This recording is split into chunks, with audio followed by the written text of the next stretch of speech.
Kegagalan Balaputra Dewa yang berusaha merebut kekuasaan dari Rakai Pikatan menyebabkan ia menyingkir ke wilayah kakeknya di Sumatera dan tak lama kemudian menjadi Raja Sriwijaya.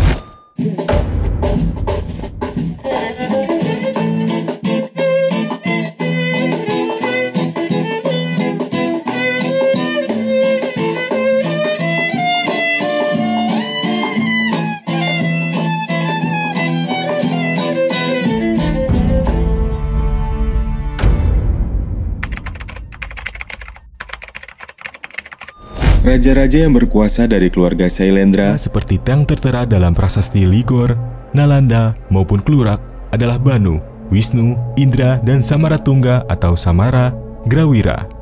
Sedangkan raja-raja dari dinasti Sanjaya tertera dalam prasasti Mantiasi. Berdasarkan candi-candi peninggalan kerajaan Mataram dari abad ke-8 hingga 9, corak agama Hindu terletak di daerah Jawa Tengah bagian utara, dan yang bercorak Buddha terletak di Jawa Tengah bagian selatan. Kedua dinasti tersebut akhirnya bersatu dengan adanya pernikahan antara Rakai Pikatan dengan Pramodwardhani. Pramodwardhani adalah putri dari Samaratungga. Raja Samaratungga selain mempunyai putri Pramodwardhani, juga mempunyai putra yaitu Balaputra Dewa, karena Samaratungga menikah dengan keturunan Raja Sriwijaya. Kegagalan Balaputra Dewa yang berusaha merebut kekuasaan dari Rakai Pikatan menyebabkan ia menyingkir ke wilayah kakeknya di Sumatera dan tak lama kemudian menjadi Raja Sriwijaya. Untuk selanjutnya pemerintahan kerajaan Mataram dikuasai oleh dinasti Sanjaya dengan rajanya yang terakhir yaitu Wawa. Kelak pada masa pemerintahan Wawa sekitar abad ke-10 Masehi, kerajaan Mataram yang berlokasi di Jawa Tengah mengalami kemunduran dan pusat pemerintahannya dipindahkan ke Jawa Timur oleh Empu Sindok. Empu Sindok selanjutnya mendirikan dinasti baru yaitu dinasti Isyana dengan kerajaannya yang disebut Medang Mataram. Adapun pendapat lain menyebutkan bahwa Balaputra Dewa kehilangan haknya untuk memerintah di bumi Jawa dikarenakan putra tertua kerajaan adalah Pangeran Samaratungga, sehingga Pangeran Samaratungga yang berhak memimpin kerajaan di bumi Jawa. Dengan begitu, Balaputra Dewa bukanlah putra, tetapi merupakan adik dari Samaratungga. Sedangkan Samaratungga mempunyai seorang putri bernama Pramodwardhani yang kemudian menikah dengan Jatiningrat. Dan penyebab Balaputra Dewa berada di Suwarnadwipa adalah akibat dari lepasnya Kamboja dari kekuasaan Raja Samaragrawira. Oleh karena itu, Samaragrawira memutuskan untuk membagi dua kekuasaan, yaitu Samaratungga berkuasa di Jawa dan Balaputra Dewa berkuasa di Sriwijaya. Di dalam prasasti Nalanda di India, nama Balaputra Dewa juga disebut sebagai salah seorang raja di Suwarnadwipa atau Sriwijaya. Sedangkan di Jawa Tengah, di dataran tinggi Dieng, sejak abad ke-7 juga telah berdiri kompleks candi-candi Sivaisme. Prasasti dari tahun 732 Masehi itu menyebutkan bahwa Raja dinasti Sanjaya adalah pemeluk Sivaisme dan disebut sebagai dinasti Mataram kuno. Setelah tahun 900 Masehi, kerajaan-kerajaan Hindu-Buddha di Jawa mulai beralih antara ke timur dan barat Pulau Jawa. Di wilayah Jawa Timur, mereka tetap mengklaim sebagai penerus dinasti Mataram kuno.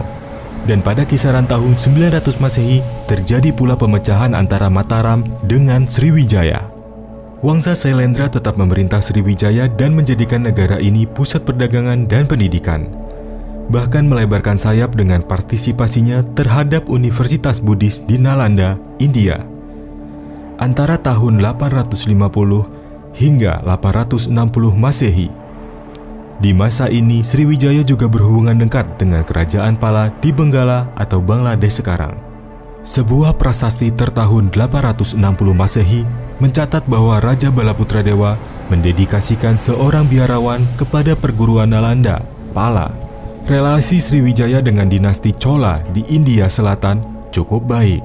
Setelah surutnya Wangsa Sailendra yang membangun Sriwijaya di Sumatera, dinasti-dinasti di Jawa Timur ganti menjalani masa keemasannya dan mampu mencapai tataran budaya yang tinggi di berbagai bidang.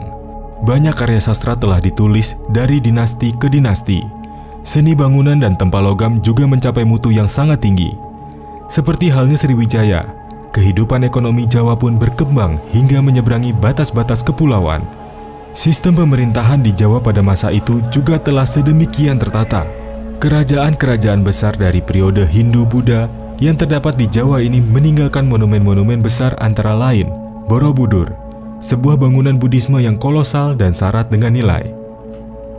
Bangunan candi terbesar ini tidak ada di negeri asal Buddhisme, India, di mana terdapat tak kurang dari 400 patung dan 1.400 relief yang menggambarkan perjalanan spiritual Buddha Gautama menghiasi candi ini.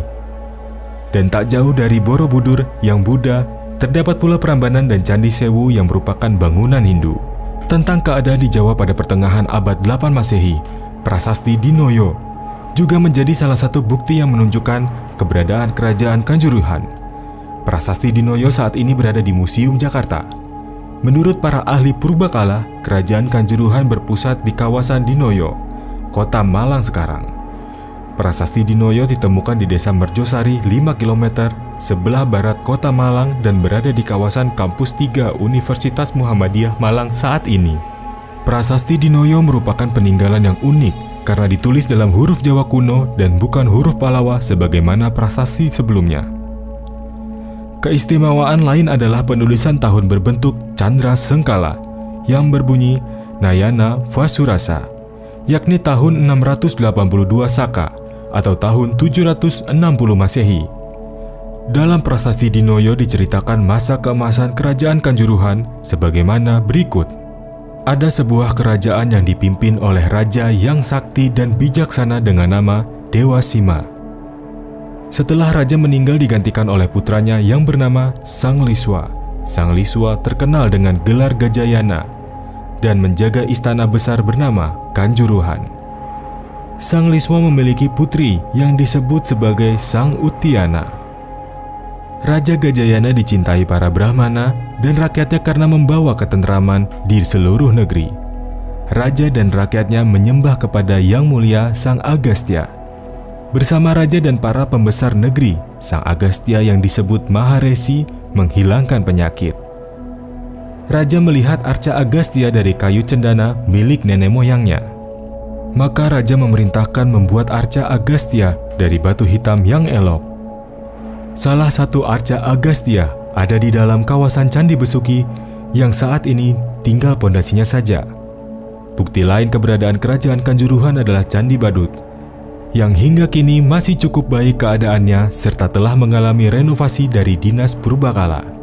Peninggalan lain adalah patung Dewa Sima yang berada di tengah pasar Dinoyo saat ini. Selain Dinoyo, pada prasasti Kalasan yang berangka tahun 778 Masehi ditulis dalam huruf Pranagari dari India Utara dan bahasa Sangsekerta. Di situ diceritakan mengenai pendirian bangunan suci untuk Dewi Tara dan biara untuk pendeta oleh Raja Panangkaran atas permintaan keluarga Sailendra, dan Panangkaran juga menghadiahkan desa Kalasan untuk para sangga umat Buddha. Di dalam karya-karya kesusastraan Mataram kuno juga terlihat sekali pengaruh kebudayaan India yang diadaptasi ke dalam karya kesusastraan Jawa, seperti Mahabharata dan Ramayana yang berupa kakawin dalam bahasa Jawa kuno. Sebuah asimilasi budaya terjadi, seperti yang hingga sekarang dapat dilihat di Thailand, di mana negara Buddha namun memiliki sendera tari epos Ramayana yang berbasis Hindu. Pada prasasti Klurak yang ditemukan di desa Prambanan dan berangkat tahun 782 Masehi, ditulis dalam huruf Pranagari dan bahasa Sangsekerta, menceritakan pembuatan arca Manjusri oleh Raja Indra yang bergelar Sri Sanggramandanan Jaya. Menurut para ahli bahwa yang dimaksud dengan arca Manjusri adalah Candi Sewu yang terletak di komplek Prambanan, dan nama Raja Indra tersebut juga ditemukan pada prasasti Ligor dan prasasti Nalanda peninggalan kerajaan Sriwijaya.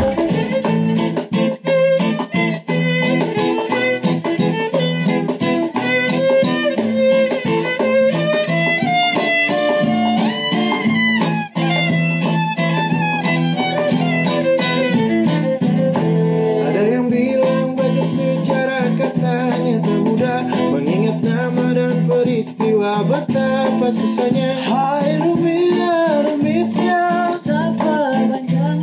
cerita tentang manusia.